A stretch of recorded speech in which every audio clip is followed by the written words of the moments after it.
Je vais vous parler aujourd'hui, chers téléspectateurs, d'un événement survenu il y a 450 ans et donc qui reste très méconnu en France. Il s'agit de la Deuxième Guerre de Grenade, qui a été une étape postérieure à la Reconquista ibérique et qui s'est déroulée donc entre 1568 et 1570. Il faut rappeler d'abord le contexte général d'une histoire espagnole souvent méconnue de ce côté des Pyrénées. Les arabo-musulmans ont envahi l'Espagne au début du 8e siècle, à la victoire du Guadalete qu'ils remportent sur les armées visigothiques.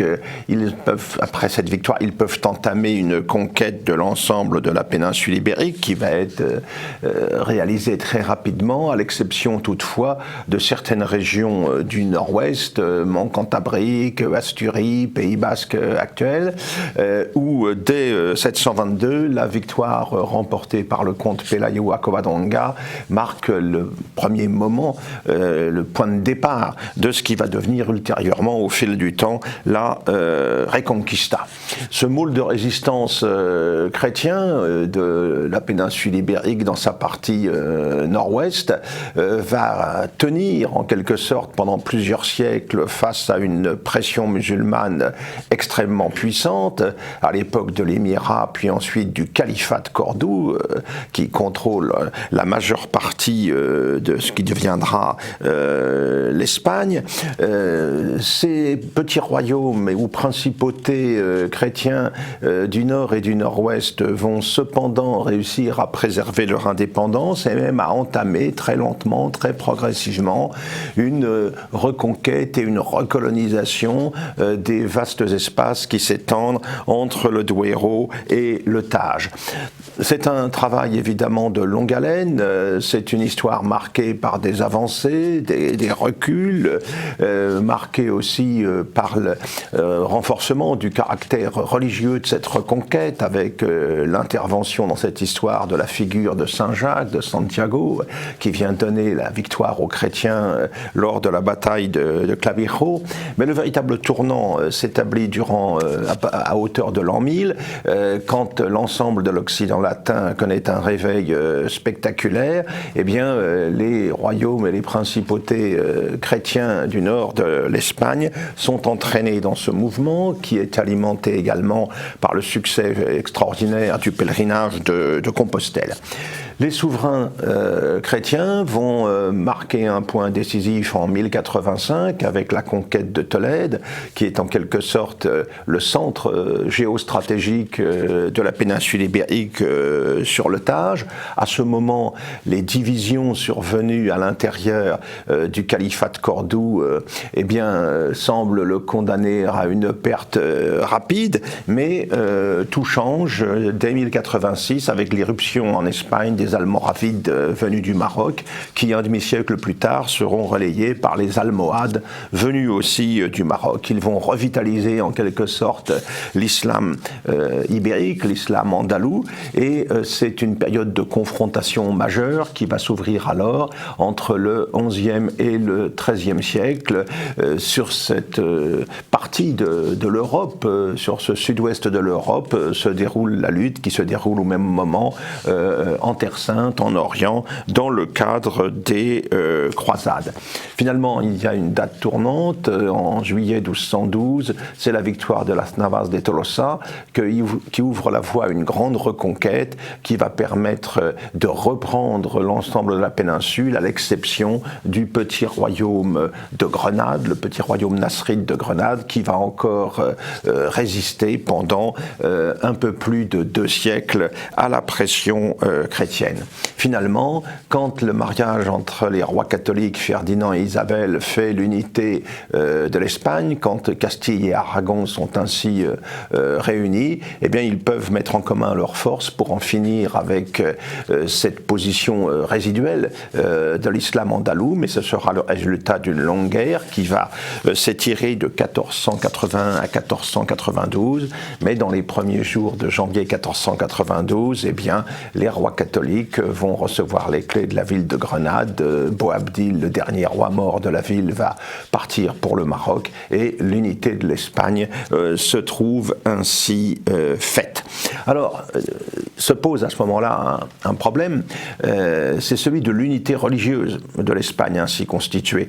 Dans les années qui vont suivre, dans les mois même qui vont suivre 1492, les rois catholiques vont demander aux Juifs de se convertir, faute de quoi ils seront contraints à l'exil, et il y en a ainsi 80 000 qui quitteront l'Espagne pour échapper à cette obligation de la conversion. Mais il y a aussi un problème peut-être encore plus lourd avec les minorités musulmanes qui sont restées sur place après la reconquête chrétienne. Pendant la période de l'Al-Andalus islamique, une forte minorité chrétienne, qui était une majorité d'ailleurs au début, s'était maintenue sous domination musulmane, ce sont ceux que l'on appelait les mozahab. Eh bien, on aura un phénomène inverse à la faveur de la reconquête. On aura ainsi des musulmans, ceux que l'on appelle les moderajes, qui vont être sous domination chrétienne. Alors, au départ, Ferdinand et Isabelle ont promis de respecter les croyances et les coutumes de leur nouveau sujet, mais c'est une promesse qui n'engage que ceux qui la reçoivent, évidemment. Et très vite, les rois catholiques et ceux qui sont leurs profs, notamment Hernando de Talavera, l'évêque de Grenade, veulent s'engager vers la conversion des musulmans. On fait même réaliser une grammaire et un dictionnaire du dialecte grenadin pour favoriser le travail des prédicateurs qui doivent encourager à la conversion les nouveaux sujets des souverains.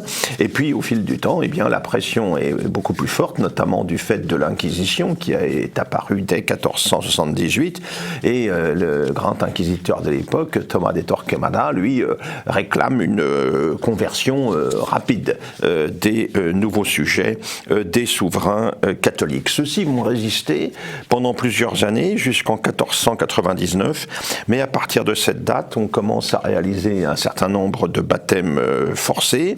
En plus, quelques années plus tard, en 1520-1522, les ravages d'une épidémie de peste font que cela entraîne une révolte dans le Levant, la révolte dite des Hermanias, et là aussi, c'est l'occasion d'une confrontation entre la population chrétienne et les insurgés musulmans. De manière générale, on voit s'établir alors une méfiance et puis carrément une haine des morisques, c'est-à-dire tous ces musulmans théoriquement convertis ou qui devraient l'être et qui en réalité continuent à pratiquer clandestinement leur religion. Ils sont d'autant plus détestés par la population chrétienne que la grande aristocratie foncière tente à les protéger car ils fournissent une main-d'œuvre docile dans les grandes exploitations, notamment du Levant valencien. Alors la question donc demeure, mais en avril 1525, Charles Quint, qui est Charles Ier en Castille, mais qui ensuite est devenu empereur sous le nom de Charles Quint, promulgue un édit d'unité religieuse du royaume qui remet la question sur le chantier. Il veut avoir des sujets qui soient tous catholiques, faute de quoi il serait poursuivi pour hérésie ou apostasie. Donc il faut imposer l'obligation du baptême, transformer les mosquées en églises, et puis réaliser tout un énorme effort de conversion. Et c'est ainsi qu'à la fin de 1525, quelques mois plus tard, eh bien, un décret d'expulsion est promulgué. En revanche, il suffit d'accepter le baptême pour échapper à cette perspective de l'expulsion. La majorité des musulmans, des morisques se résignent.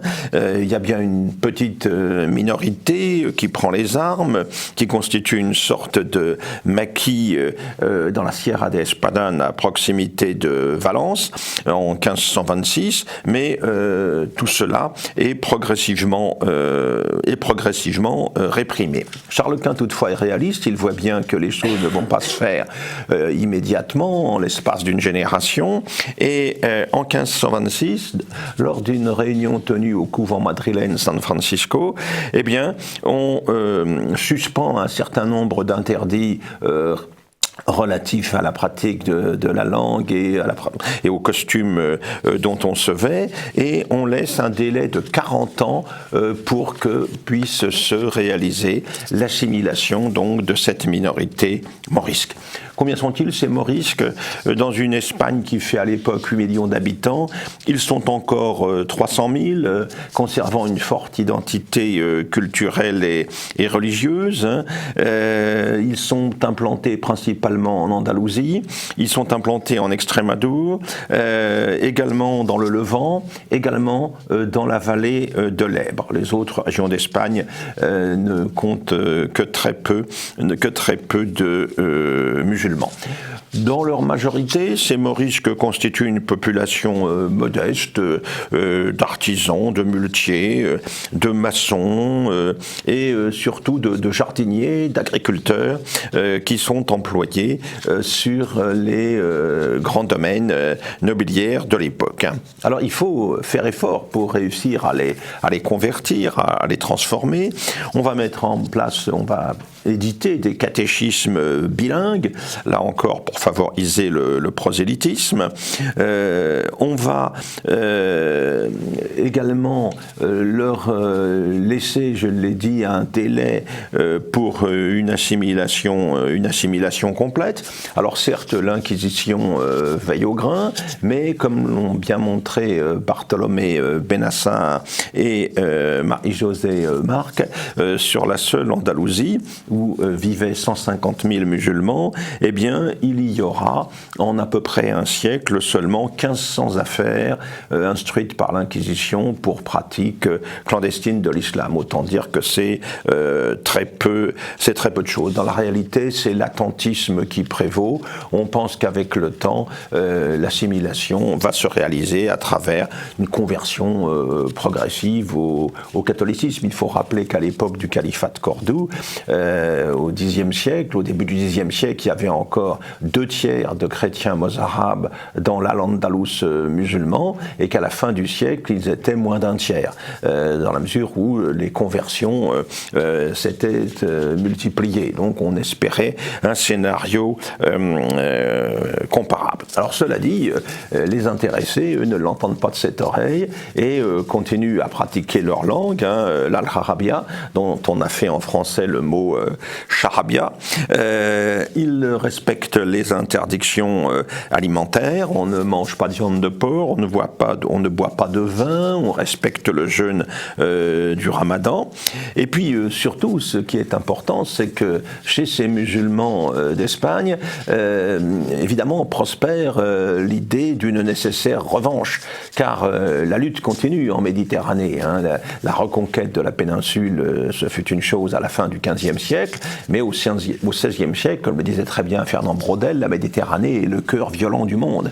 Et là, le roi d'Espagne et d'autres États européens, notamment la papauté, les principautés italiennes, sont en conflit avec le sultan, avec le grand turc. Conflit marqué par des épisodes majeurs, comme la magnifique résistance de Malte en 1565, ou surtout en 1571, la magnifique victoire remportée par Don Juan d'Autriche à Lépante contre les flottes du sultan. Alors dans ce contexte-là, cette population musulmane qui demeure en Espagne, elle attend du grand turc une éventuelle libération, elle attend une revanche, et comme la loi musulmane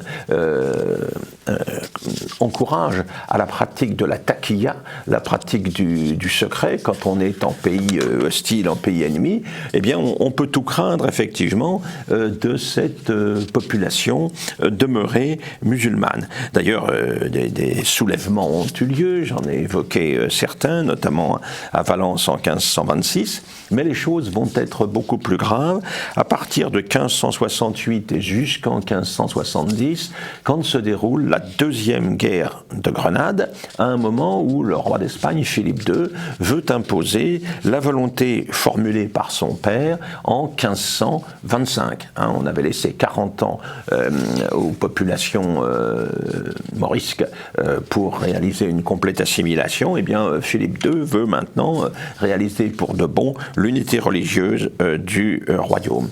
La révolte donc se développe à partir de 1568. Les villes dans l'ensemble sont peu touchées, c'est plutôt dans les campagnes qu'elles se déroulent, notamment dans l'arrière-pays d'Almeria, notamment dans les montagnes des Alpujarras qui séparent la Vega de Grenade de la mer. Alors ces révoltes, comment se traduisent-elles? Le clergé catholique est visé en priorité. On constate aussi des actes de vandalisme contre les sanctuaires chrétiens. Très curieusement, Julio Caro Baroja, qui est le grand historien de cet épisode, a fait un rapprochement d'ailleurs entre le vandalisme qui s'est exprimé à l'époque et celui qu'a connu l'Espagne pendant la guerre civile de 1936-1939. Alors ce qui va limiter les capacités des insurgés, c'est qu'ils ne contrôlent pas de port qui leur permettrait d'établir la liaison avec l'Afrique du Nord, d'où pourraient venir des soutiens. Seul le petit village de Sorbas, non loin d'Almeria, a pu un temps jouer ce rôle, mais ce village côtier va être repris manu militari par Francisco de Cordoba, qui est un des lieutenants de Don Juan de Austria, don Juan d'Autriche, le vainqueur de Lépante, qui est chargé de conduire la campagne contre les insurgés. C'est une campagne très dure, hein. On voit par exemple le marquis de Las Vélez qui est vaincu et assiégé au col de Ragua, par exemple. Il faut aller le dégager. On voit la bagarre qui se déroule pour la position de Guajar, où là, les chrétiens ne feront pas de quartier et liquideront tous les insurgés. Même chose en février 1570 à Galera, où c'est Don Juan d'Austria lui-même qui est à la manœuvre, hein. C'est une guerre donc extrêmement violente. On aura des scènes d'enfumage dans les grottes où s'étaient réfugiés les insurgés. Tout cela va continuer jusqu'en 1571, mars 1571, dans ces montagnes des Alpujarras qui fournissent évidemment de nombreux repères, de nombreuses possibilités de dissimulation pour les rebelles. Alors, ces rebelles qui ont reçu le soutien, il faut le savoir, de plusieurs milliers de Turcs et de barbaresques qui ont pu leur fournir des armes. Il y a des contingents de plusieurs centaines de combattants qui sont venus les appuyer au cours de cette campagne. Ces morisques représentent donc un danger évident pour l'unité et la sécurité du royaume. On sait qu'en 1575, ils ont contacté, à une époque de guerre entre la France et l'Espagne, ils ont contacté le gouverneur du Béarn pour lui demander des armes et des soutiens. On sait que les Grenadins, eux, se sont rendus au Maroc pour essayer de mobiliser les sultans marocains à leur côté. Là, c'était en 1580. On sait au début du XVIIe siècle que les morisques du Levant valencien renseignent les barbaresques d'Alger pour favoriser les raids de pillage, de razzia que ceux-ci mènent contre les côtes espagnoles, au point que les morisques vont se voir interdire d'habiter le littoral dans la mesure où on considère qu'il représente un danger. La fidélité à l'Espagne, donc on le voit, de ces populations n'est pas acquise, et au début du XVIIe siècle, le moine trinitaire Pablo Aznar y la Fuente, les trinitaires qui, avec les mercédaires, constituaient les ordres qui se chargeaient du rachat des captifs en terre d'islam, eh bien, ce moine trinitaire considère les morisques comme des fils de Satan, nés avec le mensonge dans la bouche et le vol dans la main. Donc, cela nous dit l'atmosphère des relations entre la population chrétienne et cette minorité. Alors, au bout du compte, en août 1609, eh bien, l'expulsion est décidée créée, elle est méthodiquement planifiée à l'initiative du duc de Lerma, et entre 1609 et la fin de 1613, où on expulse les derniers morisques de Murcie, eh bien 300 000 morisques vont ainsi être expulsés d'Espagne méthodiquement. On mobilise la flotte pour cette opération, on les transporte à Oran, donc cité espagnole depuis 1509, et de là ils vont se disperser dans l'Afrique du Nord ou l'Empire ottoman. En 1614, un conseil d'État se tient en février et le comte de Salazar rend compte de la mise en œuvre du projet et de sa réalisation. Alors bien sûr, on imagine les controverses et les querelles d'interprétation que cette histoire a pu susciter, mais là il faut s'en remettre à Henri Lapeyre, grand spécialiste de la question, qui nous explique qu'il est parfaitement vain de vouloir apporter nos critères d'aujourd'hui dans le jugement que nous portons sur des époques révolues. C'est le péché d'anachronisme qui guette évidemment certains historiens engagés.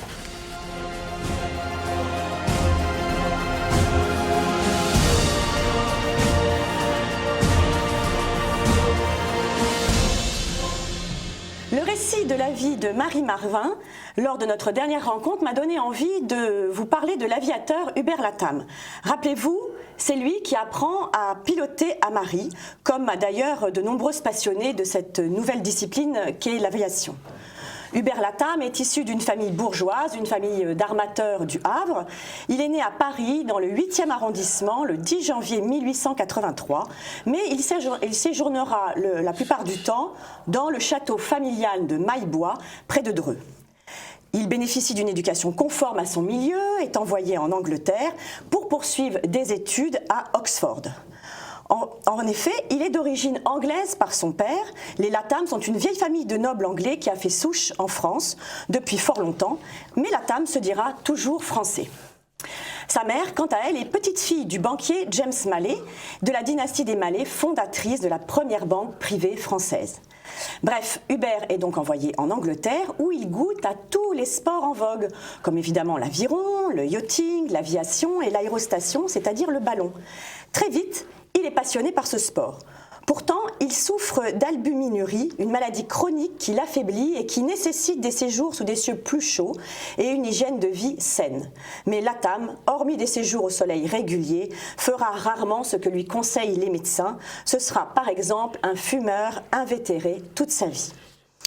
En outre, il a un caractère plutôt casse-cou, doublé d'un flegme tout britannique et surtout un grand sens de l'humour. Une attitude désinvolte qui lui donnera beaucoup de charme et qui lui assure un grand succès auprès de la gente féminine. Il va être l'acteur d'un premier exploit le 11 et 12 février 1905. Il a seulement 22 ans et il va accompagner son cousin Jacques Faure, qui est un pionnier de l'aéronautique, il est son aîné de 10 ans, pour une traversée de la Manche en ballon. Jacques Faure décide de tenter la traversée dans le sens Angleterre-France et de nuit de surcroît. Il veut battre le record de temps de la traversée. Ils s'envolent tous les deux du toit du Crystal Palace de Londres à 18h45 précise le 11 février et après 344 km en utilisant les courants aériens, ils réussissent à se poser sans encombre dans les environs d'Aubervilliers à 1h15 du matin le 12 février, record battu avec 6h30 de traversée. Voilà un exploit qui fait beaucoup de bruit à l'époque. Chacun des deux aventuriers reçoit une médaille de l'Aéroclub de France pour cela, l'argent pour Faure, qui est le maître de l'expédition, et la bronze pour Latham, qui n'est que le passager. Hubert va continuer à se passionner pour tous les nouveaux sports et ainsi il va participer à plusieurs courses de bateaux à moteur entre 1906 et 1907. C'est lors d'une de ces courses qu'il fait une rencontre déterminante à Monaco. Il fait en effet la connaissance du génial motoriste Levavasseur, Léon Levavasseur, celui qui crée des moteurs plus légers et plus performants, les monte sur des bateaux, mais s'intéresse de près à l'aviation. Son moteur s'appelle l'Antoinette, du prénom de la fille de son associé Jules Gastambide. C'est Jules Gastambide qui a mis les deux hommes Latham et Levavasseur en relation, car il n'est autre que le cousin de Latham. Entre-temps, Hubert, que l'exploration des terres inconnues fascine, évidemment, encore une activité à risque qu'il ne pouvait pas ignorer, part pour l'Abyssinie avec son ami d'enfance Jean Parmentier. L'expédition est financée par le ministère des Affaires coloniales et celui de l'Instruction publique. Les représentants britanniques vont les tolérer sur le territoire britannique, nous sommes au moment de l'entente cordiale, mais ils ne vont pas leur faciliter la tâche. Ils partent début novembre 1906 et finissent par arriver à Addis Abeba le 4 avril 1907, après 5 mois de progression dans des conditions difficiles, dans une région pauvre et parcourue par les bandes de pillards. Malgré cela, à la fin de l'expédition, Latham refuse de rentrer avec ses compagnons et poursuit le périple seul. Il va chasser l'éléphant. C'est un grand chasseur, Latham. L'expédition aura finalement permis de faire des relevés topographiques, évidemment, des régions traversées, et de récolter des échantillons pour le Musée national d'histoire naturelle. Quand il rentre en France, Hubert Latham assiste à un vol d'essai des frères Wright. Il est fasciné et décide de se lancer dans l'aventure. Peu après, il va se rendre à Puteaux, dans les usines Le Vavasseur, qui depuis a mis au point le monoplan Antoinette. Et Latham va apprendre à piloter seul à bord de cet avion et passer son brevet la même année. Nous sommes en 1908, il a 25 ans et son brevet porte le numéro 9. Il va rentrer ensuite au conseil d'administration de la société Le Vavasseur et devient pilote officiel du constructeur. À partir de ce moment-là, aux commandes de l'Antoinette, il remporte une série de records, le vol le plus long, le vol le plus haut, le vol le plus rapide. Il est adulé par les foules car il est jeune, audacieux, n'a peur de rien et fait preuve d'un détachement vis-à-vis du danger et des risques qu'il prend absolument incroyable. Il devient alors instructeur, c'est là qu'il va donner des cours à Marie Marvin. Puis le 18 mai 1909, il effectue le premier vol avec passagers au-dessus de Châlons en Champagne. Hubert est connu pour ses virages intrépides. Il est vraiment un aviateur doué d'une grande intelligence et d'une grande habileté. Quand le propriétaire du Daily Mail et du Times, Lord Northcliffe, offre un prix de 1000 livres pour le premier qui réussira à traverser la Manche, Hubert se met sur les rangs immédiatement. Mais il n'est pas le seul. Un autre pilote renommé chez les Faucheurs de Marguerite relève le défi. Il s'appelle Louis Blériot. Lord Northcliffe pourtant soutient Latham. Il est parfait, de bonne famille, jeune, beau. C'est le modèle du héros pour lui. Latham, en plus, est franco-anglais. Il illustre parfaitement, encore une fois, cette entente cordiale entre les deux pays. Bientôt, Hubert fait la première page du Daily. Afin de préparer la traversée, le pilote va en Angleterre pour étudier le terrain d'atterrissage, choisit aussi soigneusement le terrain de départ, près de Sangatte, un site abandonné, qu'il fait remettre en état. Malheureusement, au mois de juin 1909, la météo est exécrable. La pluie tombe par paquets, mais surtout le vent empêche toute tentative. N'oubliez pas que les avions à cette époque ne sont faits que de tissu et de bois. L'aventure pourtant soulève l'enthousiasme, des petits bateaux sont prêts à appareiller en cas d'accident, Northcliffe a fait installer un télégraphe qui relie Douvres à Calais et la marine française a dépêché un lance-torpille, le Harpon, prêt aussi à intervenir. Mais l'attente se poursuit, difficile pour tout le monde, en particulier pour Hubert Latham, de plus en plus impatient de tenter l'aventure. Or, la tentative de Latham commence à déplaire à certains en Angleterre. On fait courir des bruits sur ses accointances avec l'Allemagne. N'est-il pas de la même famille que le Theobald von Bethmann-Hollweg qui vient d'être nommé chancelier? Et Hubert ne part-il pas allemand? N'a-t-il pas fait de nombreux séjours en Allemagne? Des incidents bizarres se produisent dans l'atelier de l'Antoinette IV. Faisant fi de toutes ces rumeurs, Hubert regarde le ciel et attend l'éclaircie. Mais Northcliffe veut alors trouver un autre champion et il se tourne vers Louis Blériot. Cela n'empêche qu'au matin du 19 juillet 1909, le temps s'éclaircit. Latham s'élance à 6h42 du Cap Blanc-Nez à bord de l'Antoinette IV, mais son moteur cale en plein vol à la moitié du chemin et il se retrouve à l'eau. Toujours aussi flegmatique, il attend les secours qui arrivent 20 minutes plus tard et le trouve en train de fumer, tranquillement juché sur le fuselage de l'avion. L'opinion trouve déjà que l'exploit est extraordinaire et fête l'infortuné aviateur. N'est-il pas tombé de 50 mètres sans dommage? Latham veut retenter le plus vite possible, mais les réparations sont plus longues que prévu. Il rencontre alors son concurrent, Louis Blériot. Ils visitent leurs camps respectifs. Blériot a eu les autorisations nécessaires pour s'installer sur un camp militaire proche. Ils organisent même les secours ensemble. Mais la tension est palpable. Chacun sait que l'autre est un concurrent sérieux. Et que s'est-il passé le matin du 25 juillet? Pourquoi l'équipe de Latam n'a pas jugé bon de le réveiller plus tôt alors que le temps s'était arrangé? Latam avait dit 3h30, le doute subsiste, la presse de l'époque s'en fait l'écho. Le 25 juillet, donc, Latam se lève d'un bond et voit passer au-dessus de lui l'avion de Blériot. Il est furieux, active son équipe, mais les jeux sont faits. La fenêtre météo vient de se refermer. Il n'est plus question de décoller, il doit attendre. Quand après 37 minutes de vol, Louis Blériot atterrit sans encombre en Angleterre, Latam accuse le coup, mais il décide de faire une nouvelle tentative le 27 juillet à bord d'un modèle d'avion plus performant, l'Antoinette 7. Il veut être plus rapide que Blériot et il va y arriver. Blériot a traversé en 36 minutes et 30 secondes, Latam arrive à Douvres en 20 minutes. Cette fois-ci, il réussit presque, mais presque n'est pas réussir. Son moteur cale à nouveau à 500 mètres des falaises de Douvres, à 2 minutes de l'atterrissage. D'aucuns trouveront cela vraiment curieux pour des moteurs aussi performants. La chute là est plus sérieuse, Latam est blessé. Il ne retentera plus l'expérience et restera dans l'histoire l'adversaire malheureux de Louis Blériot dans la traversée de la Manche. Cependant, très vite, Hubert Latam se remet aux commandes et enchaîne les exploits. Dès le 30 août 1909, il gagne le Grand Prix de 10 000 francs lors du meeting aérien mondial de Reims, puis il va en Angleterre à Blackpool. Il déchaîne la foule quand il vole dans une tempête déchaînée.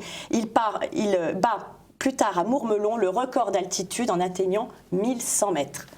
Il sera le premier à survoler une capitale européenne quand il survole Berlin. Et le 13 août 1910, il vole le long de la Seine et en passant près de la Tour Eiffel, il gagne définitivement le cœur de la foule. Il enchaîne alors les meetings et les succès dans le monde entier, prenant des risques incroyables. Il déclarait avec modestie à un journaliste « Ma témérité n'est que de l'indifférence. Je sais que les médecins m'ont condamné. Je mourrai jeune. Mourir pour mourir, j'aime autant finir dans une chute d'aéroplane. » On verra plus loin que son souhait n'allait pas être exaucé.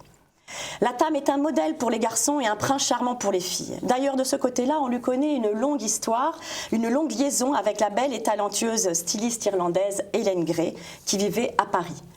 Las, en 1912, c'est un autre amour que Hubert va vouloir suivre, celui de la chasse et de la terre africaine.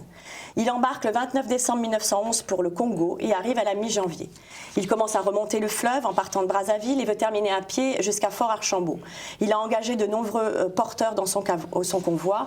Au début, tout se passe bien, l'ambiance est bonne.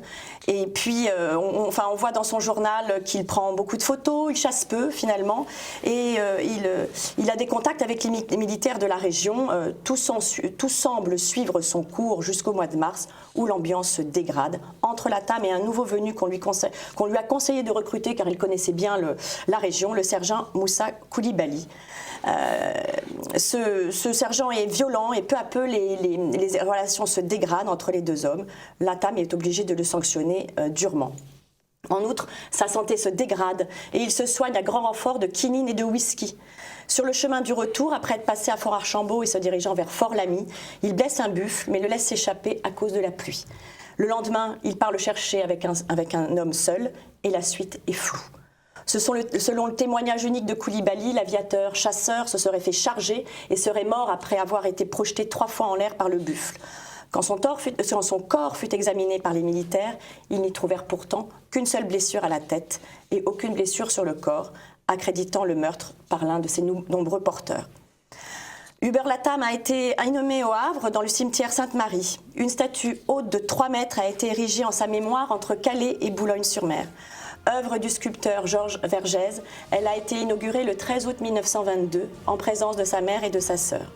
L'aviateur Louis Blériot a prononcé à cette occasion un discours très émouvant pour son adversaire, que les journaux de l'époque avaient surnommé « le roi des airs, bravant tous les vents ».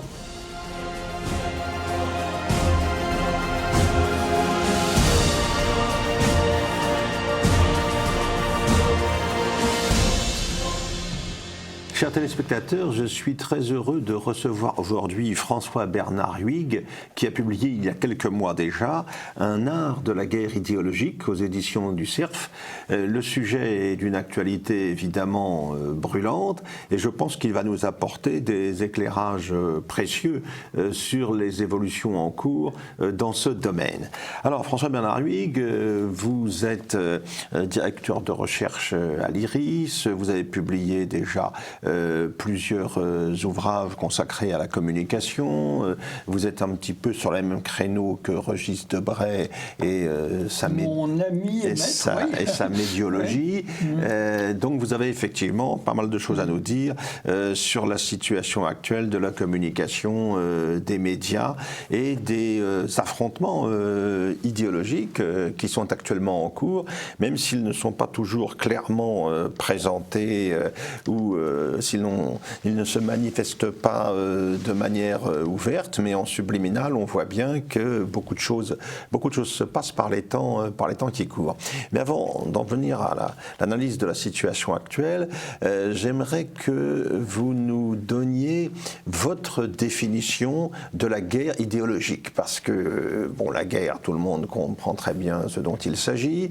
La guerre psychologique, on sait que c'est un mode d'action également qui peut être utilisé par les militaires à travers la propagande, etc., la mobilisation des populations, l'action sur les mentalités collectives.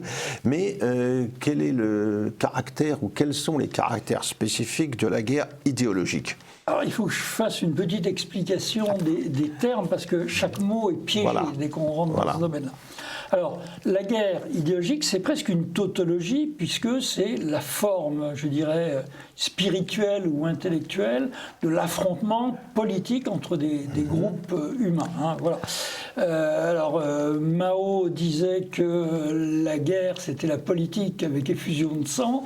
Je dirais que la guerre idéologique, c'est avec effusion d'idées et lutte des idées. Alors, essayons de définir ce terme d'idéologie qui, au départ, avait un sens positif et laudatif. C'était une école intellectuelle, plutôt, on va dire, rationaliste, fin 18e, début 19e, qui cherchait la science des idées justes, comment on définirait les idées qui guideraient bien l'humanité.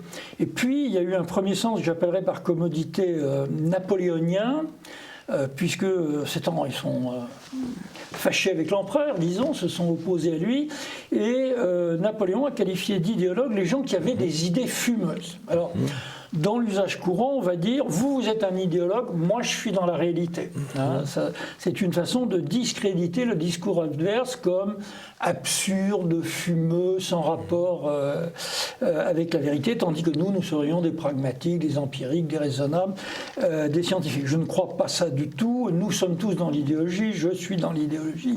On n'y échappe pas. C'est un sens trop facile. Puis il y a eu un deuxième sens, qui est celui de l'école marxiste, donc l'idéologie allemande de Karl Marx, où il dit, je vais essayer de résumer dans une pensée assez complexe, au fond, l'idéologie, c'est la représentation que nous nous faisons dans nos têtes de la réalité, donc ça correspond à quelque chose dans le monde réel, mais c'est une représentation inversée en fonction de nos intérêts. Et il donne comme exemple l'idéologie des droits de l'homme qui se présente comme quelque chose d'universel, représente en réalité les intérêts de la bourgeoisie pour maintenir sa domination politique, économique. Si quelqu'un disait ça aujourd'hui, il serait traité d'abominable facho, mais passons sur le détail. C'est le point de départ, c'est la superstructure selon Marx, l'idéologie, c'est l'équivalent de l'opium du peuple de Feuerbach. Voilà, sauf que là, ça n'est pas seulement pour fuir la réalité, c'est pour assurer une domination, une légitimation des classes dominantes. Ceux qui dominent matériellement dominent spirituellement. Là-dessus, il nous faudrait des heures d'émission. Pendant des décennies, les marxistes les plus ingénieux essaient de développer cette pensée. Je pense qu'on aura parlé de Gramsci, par exemple, et de montrer comment ce domaine des idées fausses, mais quand même reflétant d'inverser la réalité, peut être plus ou moins indépendant des rapports matériels, la possession des moyens de production. Donc il y a une énorme production marxiste dans ce domaine-là, surtout sur l'idéologie, comme outil de la domination de ceux qui dominent déjà économiquement et politiquement, et comme façon de faire penser d'une certaine manière. Althusser, oui, je cite que des auteurs de gauche, Althusser dit l'idéologie, c'est quand la réponse précède la question. Alors, l'optique que je préfère adopter, c'est de dire que nous avons tous des idéologies, c'est-à-dire des groupes d'idées. L'idéologie, ce n'est pas une seule idée ou une seule valeur, ce sont des idées organisées ensemble, qui ont une certaine cohérence, qui font système, comme on dit, et qui vont d'abord nous servir à nous expliquer le monde.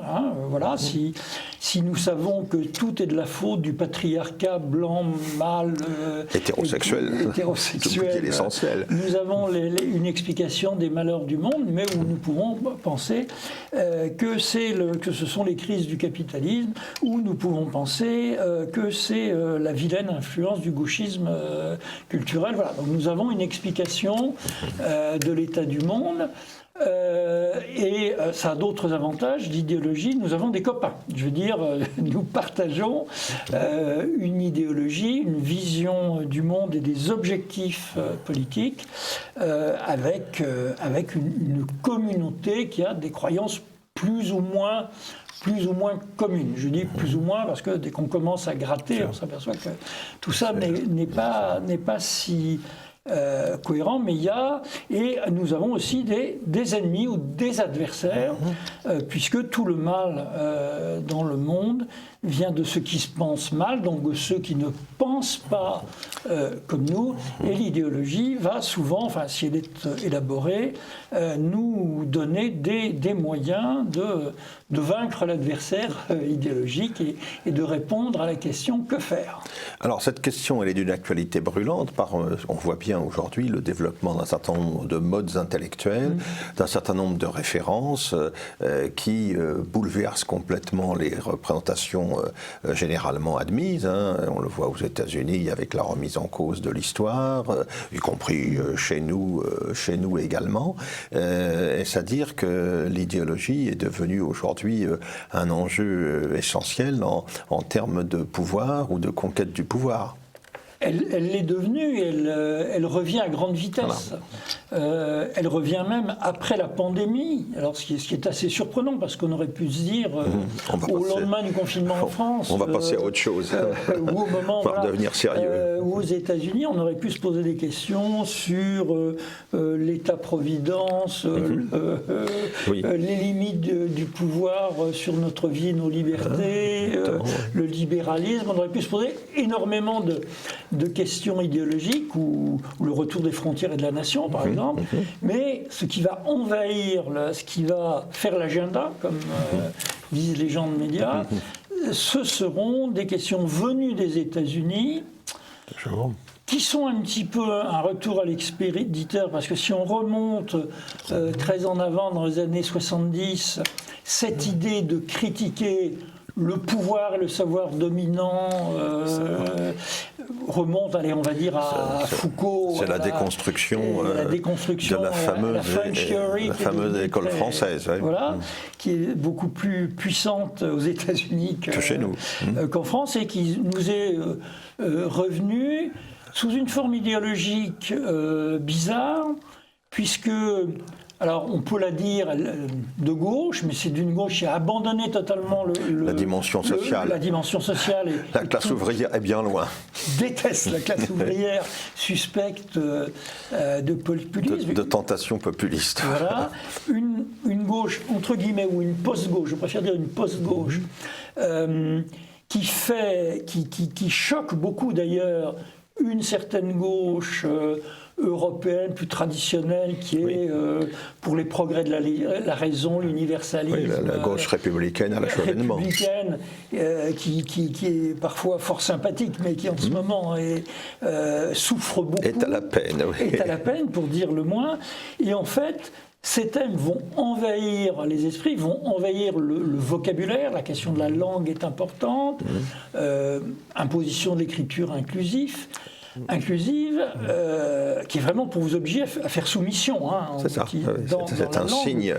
C'est un signe manifeste de soumission. Voilà, imposition de nouvelles censures, puisque et imposition en quelque sorte d'un surmoi américain chez chacun d'entre nous qui, à chaque mot qu'il va dire, va avoir peur d'être interprété comme s'en prenant aux sexualités différentes, aux ethnies différentes, etc., etc., ou va être soupçonné d'idéologie, justement, d'être dans l'idéologie patriarcale, traditionnelle, coloniale, etc. Donc on a là un système à la fois très simple, parce qu'il vous interdit de penser, parce que penser certaines choses, c'est être méchant. Hein. Il n'y a pas à démontrer, il n'y a pas à raisonner. Ça s'inscrit dans une démarche manichéenne étroite. Voilà. Et en même temps, cette idéologie, j'allais dire, au rabais, elle apporte des satisfactions à ceux qui la professent. Vous pouvez terroriser les autres, vous pouvez les dénoncer. Oui, c'était un instrument de pouvoir, voilà, quelque part. Voilà, un instrument de pouvoir et de légitimité, c'est 1984, la novlangue de 1984, mais appliquée par la base, qui dénonce la crime pensée. Voilà. Et par ailleurs, ça constitue, je dirais, d'une certaine façon, une surprise par rapport au discours libéral, progressiste, macronien, européen, tout va bien, ouverture, etc., qui pensait que la question de l'idéologie était bannie, sauf chez quelques gens pleins de préjugés qui étaient les populistes, les déclinistes, etc. C'est-à-dire... Les climato-sceptiques. Les climato-sceptiques, c'est-à-dire des gens qui ne comprenaient pas le réel, qui ne comprenaient pas les lois du réel, qui ne comprenaient pas les lois de l'économie et qui étaient un peu bêtes. Alors, pour simplifier, pour faire formule, le libéralisme libertaire type macronien, européen, pense que ses adversaires idéologiques sont bêtes, et qu'au fond, si on les éclairait sur les lois de l'économie, de l'évolution sociétale, ils adhéreraient, et comment va-t-on les appeler, les partisans de la justice sociale, des minorités, etc., pensent que leur adversaire est méchant. Voilà, donc ça fait beaucoup pour les bêtes et méchants, concernés. Alors voilà, ça c'est un tableau général de la situation aujourd'hui. Vous avez évoqué un nom au cours de votre propos de tout à l'heure, sur lequel il me paraît intéressant de revenir pour nos téléspectateurs, c'est celui de Gramsci, qui a joué un rôle assez déterminant, méconnu d'ailleurs pendant très longtemps, parce que c'est un marxiste italien qui n'a pas très bien réussi, il a fini en prison, mourant en sortant de prison. Voilà. Et puis pendant très longtemps, il a été largement négligé. C'est un petit peu le gauchisme post-68 art qui l'a remis en selle, et également un certain nombre d'analystes, je pense à notre ami Alain Benoît de la Nouvelle Droite, qui ont vu aussi ce qu'il pouvait y avoir de fondé dans ces analyses quant à la stratégie révolutionnaire qu'il convenait de mettre en œuvre à travers la maîtrise des concepts, des idées, des sentiments qui allaient être partagés par la masse de la population. Ce domaine-là étant une condition nécessaire à la révolution, d'abord transformer les mentalités, transformer les consciences, condition nécessaire encore une fois pour que les développements liés à la lutte de classe traditionnelle puissent trouver évidemment toutes leurs possibilités d'avancer. Alors, en effet, Gramsci est un marxiste intelligent. Je me souviens. Il y en a eu quelques-uns, on va en convenir. Dont, effectivement, qui a fini dans les prisons de Mussolini, plutôt mourant de sa maladie, libéré de prison, et ce qui lui a permis d'écrire ses cahiers de prison. J'ai un autre ami qui a écrit en prison. Ça donne l'inspiration. Son marxisme il était dans une optique lutte des classes absolue, orthodoxe, mais il donnait une certaine autonomie, pour parler en termes marxistes, à la conquête, à l'hégémonie culturelle. Alors l'hégémonie culturelle, qu'est-ce que ça veut dire ? Ça veut dire que la classe dominante domine aussi les représentations que se font les dominés, à travers des idées que tout le monde répète. mais aussi à travers l'art, la culture populaire, le droit, etc. Et que l'idée de Gramsci est que les dominés avancent sur leurs deux pieds, à la fois par des conquêtes sociales et économiques, mais qui n'attendent pas l'effondrement du système en proie à ces contradictions, mais qu'ils avancent dans la conquête spirituelle, dans la conquête des idées, en faisant avancer leurs valeurs. On pourrait d'ailleurs avoir une très très longue discussion sur ce qu'étaient les valeurs que prônait Gramsci, et qui n'étaient pas du tout féministes, gauchistes, individualistes, hédonistes, mais qui étaient aussi les traditions du peuple. Hein, c'est quelque chose de différent. Bon, cette idée, elle intéresse quelques intellos pendant des décennies, et on la voit ressurgir du côté de la nouvelle droite dans les années 80. Je me souviens d'une brochure qui s'appelle « Pour un gramscisme de droite », avec l'idée qu'il fallait conquérir le pouvoir intellectuel. Ce qui n'est pas la même chose exactement que le pouvoir culturel. Donc, que faire pour conquérir le pouvoir intellectuel? Il faut faire prédominer sa vision du monde, donc il faut produire des idées. Il faut produire des idées, des textes. Produire des bouquins, remplir des bibliothèques, faire des colloques, avancer.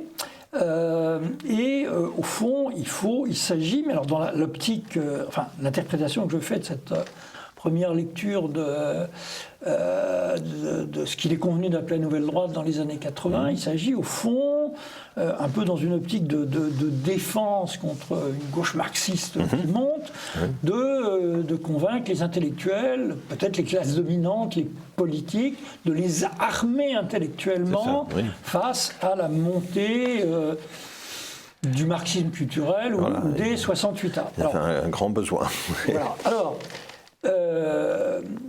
après, cette idée va passer dans l'idée elle-même va passer dans le stock des idées courantes, et on entendra même une version très très simplifiée par Sarkozy qui est, comme le dit Gramsci, il faut conquérir le pouvoir intellectuel.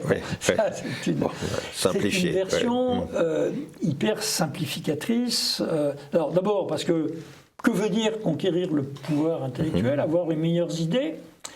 Mais les idées, c'est dans la tête de quelqu'un. Je veux dire, les idées, elles se retrouvent dans des thèses universitaires, elles se retrouvent dans les mots et les concepts que vont employer des journalistes, elles se retrouvent sur des plateaux de télévision, elles se trouvent dans le classement des livres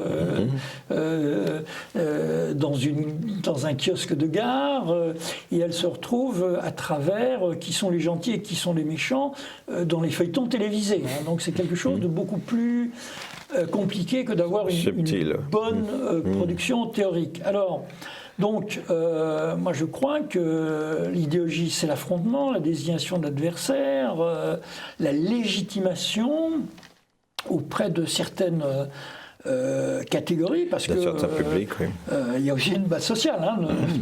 Pas d'anti-marxisme primaire. Les idées des bobos ne sont pas les idées de la France périphérique. Pour des raisons qui ont à voir avec leurs intérêts, leur mode de vie, leur façon de circuler.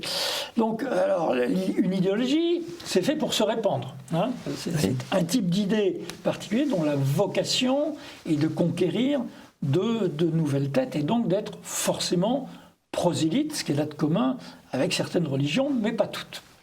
Alors, comment une idée peut-elle se répandre? Elle peut se répandre, certes, par les intellectuels.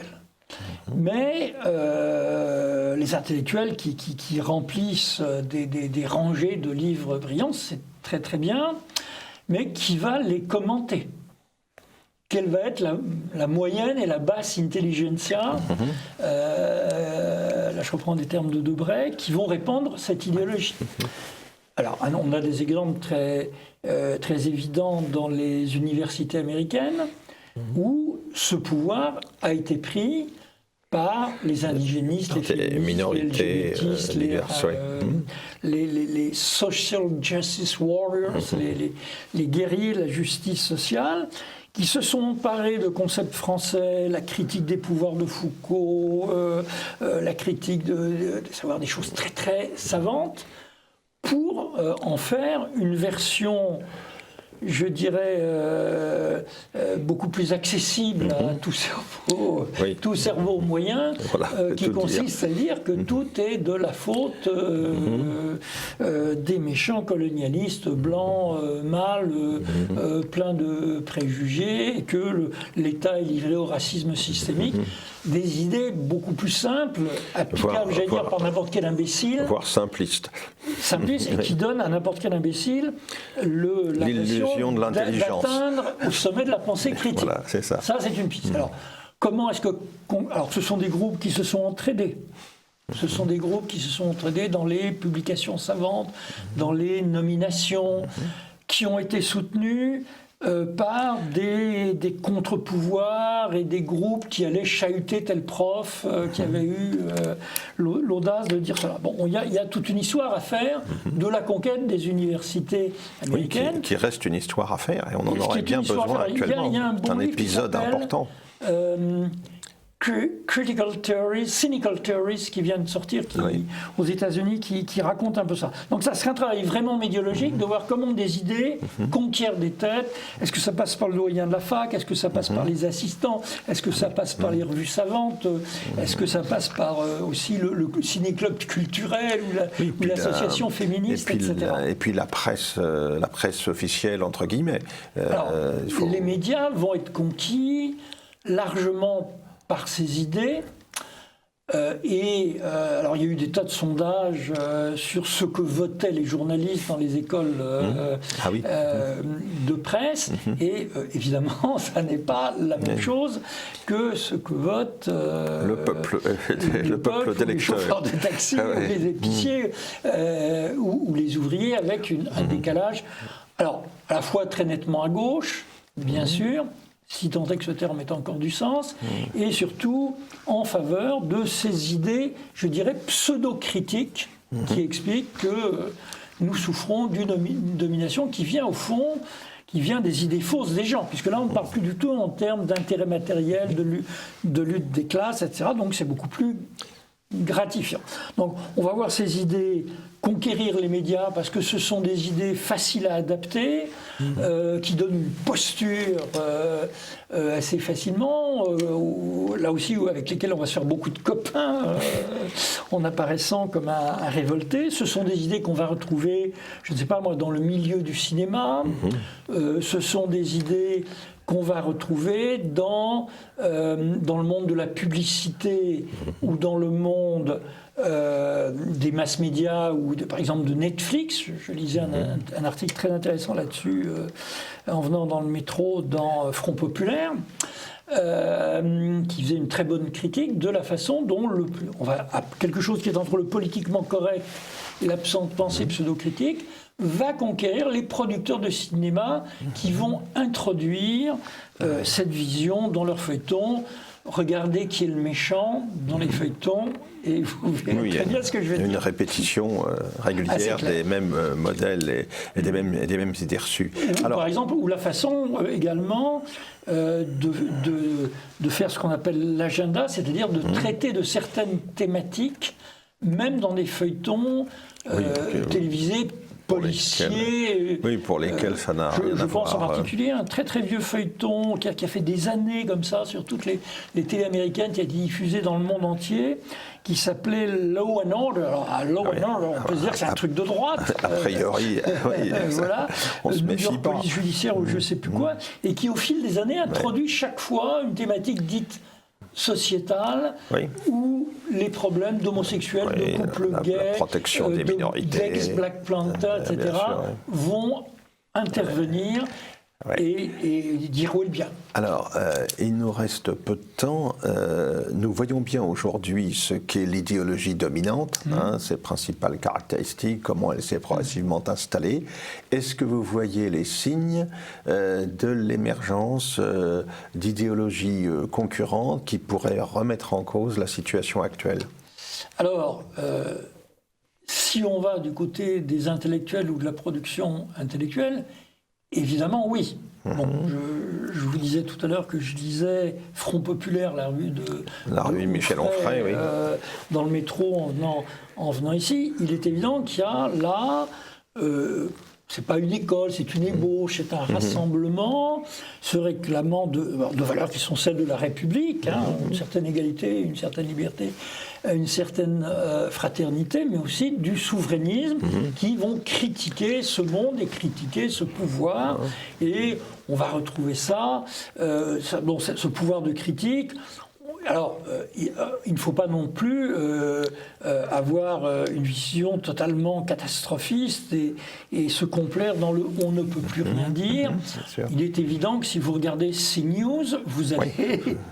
vous allez être édifié quant aux possibilités d'expression qui demeurent aujourd'hui. Bon, même s'ils sont crucifiés, traités de nouveaux Fox News, etc. Mais ça ne leur fait que du bien en termes d'audience. Ce qui fait une certaine publicité, en ce sens qu'il y a une partie de l'opinion, on va dire bloc populaire, qui est devenue hyper critique à l'égard des médias, des discours officiels, des experts, hyper critique avec parfois, ce qui amène parfois à des bêtises complotistes ou autres. Bien sûr, oui.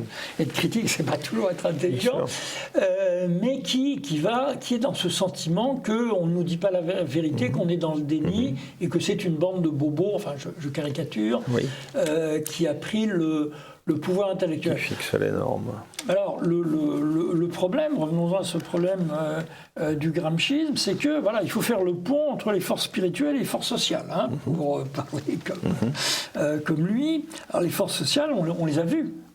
On a vu les gilets jaunes. Les gilets jaunes, par exemple. Pendant, on va dire, les 32 ou 40 premières semaines où je les ai suivis, mais dont on sentait la colère, dont on sentait les valeurs, le besoin d'identité et de dignité, nous sommes le peuple. Il disait nous sommes le peuple. Nous ne sommes pas des minorités, des persécutés, nous sommes le peuple.